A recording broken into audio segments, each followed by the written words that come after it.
ngày này xạ bột là hồng của hồng mình thế nào xạ hót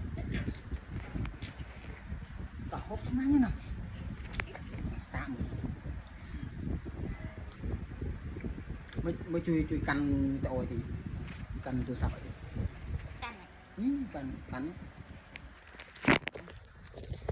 tao bột hồng đấy min là như tao bột hồng đấy min là trắng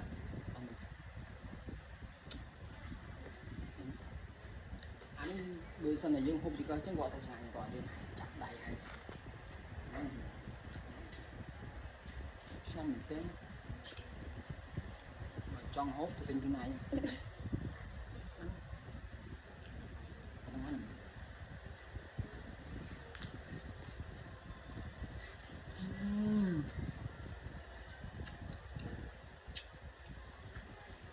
từ ấy kia bên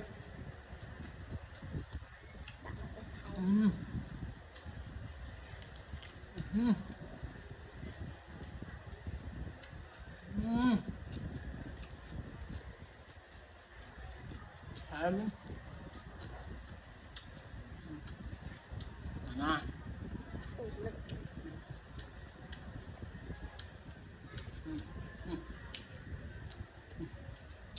ba hoành được không bà